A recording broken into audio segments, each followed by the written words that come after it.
आप सभी का हमारे चैनल में स्वागत है। हम यूपीएससी सिविल सर्विसेज एग्जामिनेशंस के प्रीवियस क्वेश्चंस का एनालिसिस कर रहे हैं। प्रीलिम्स है 2021 का, पेपर सेट ए है। हम पिछले 6 प्रश्नों को पहले ही देख चुके हैं। आज हम 7वें प्रश्न को देखेंगे। इसमें है, निम्नलिखित पर विचार कीजिए। इसके बाद 4 वाक्य दिए गए हैं।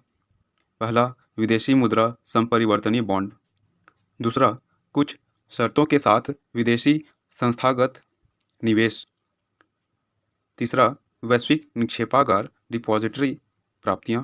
चौथा, अनिवासी विदेशी जमा।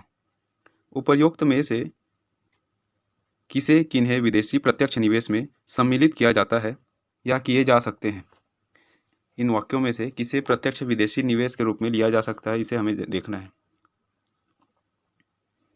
इसमें 4 विकल्प दिए गए हैं। पहले में 1, 2 और 3, दूसरे में केवल 3, तीसरे में 2 और 4, चौथे में 1 और 4। इन चारों वाक्यों में कौन प्रत्यक्ष विदेशी निवेश के रूप में हो सकते हैं, उसे हम अपने उत्तर के रूप में लेंगे। तो सबसे पहले हमें प्रत्यक्ष विदेशी निवेश जानना पड़ेगा, उसके विषय में जानना पड़ेगा कि ये होता क्या है। प्रत्यक्ष विदेशी निवेश, फॉरेन डायरेक्ट इन्वेस्टमेंट, किसी एक देश की कंपनी या फर्म द्वारा दूसरे देश में यदि निवेश किया जाता है तो वह प्रत्यक्ष विदेशी निवेश कहलाता है। लगभग 10% शेयर विदेशी कंपनी का होना आवश्यक है। इसके साथ उन्हें उस कंपनी में मताधिकार, वोटिंग राइट्स भी प्राप्त होने चाहिए। प्रत्यक्ष विदेशी निवेश के प्रकार या 2 प्रकार के होते हैं। ग्रीन फील्ड निवेश, दूसरे देश में नई कंपनी स्थापित किए जाने पर जिस प्रकार की इन्वेस्टमेंट होती है, यह इस पहले प्रकार के अंदर आता है।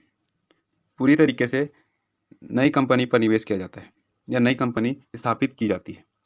दूसरा है पोर्टफोलियो निवेश, किसी विदेशी कंपनी का शेयर खरीद लिया जाता है या विदेशी कंपनी का अधिग्रहण कर लिया जाता है, तो यह पोर्टफोलियो निवेश के अंतर्गत आता है।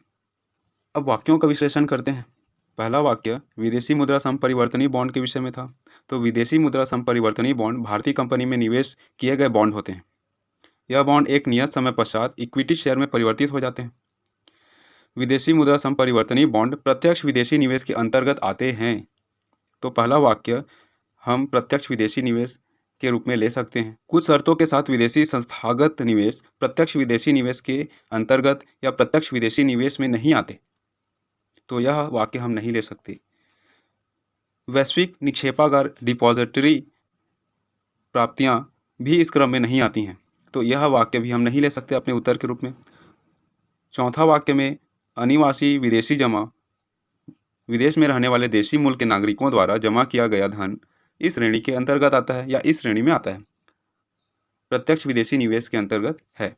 तो हमारा पहला वाक्य और चौथा वाक्य हम उत्तर के रूप में लेंगे। दूसरा वाक्य और तीसरा वाक्य हम अपने उत्तर के रूप में नहीं लेंगे।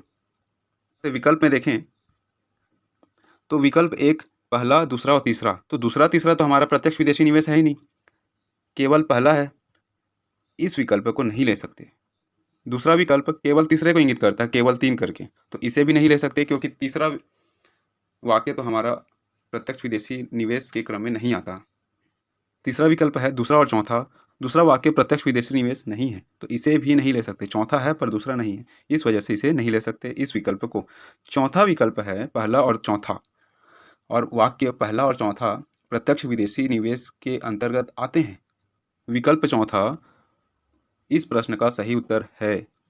वाक्य पहला और वाक्य चौथा प्रत्यक्ष विदेशी निवेश है।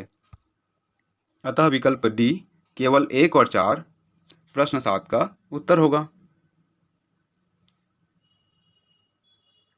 हमने अपने प्रश्न का उत्तर जान लिया है विश्लेषण के साथ। तो आज के इस वीडियो में बस इतना ही। हम अगले वीडियो में अगले प्रश्न को देखेंगे। धन्यवाद।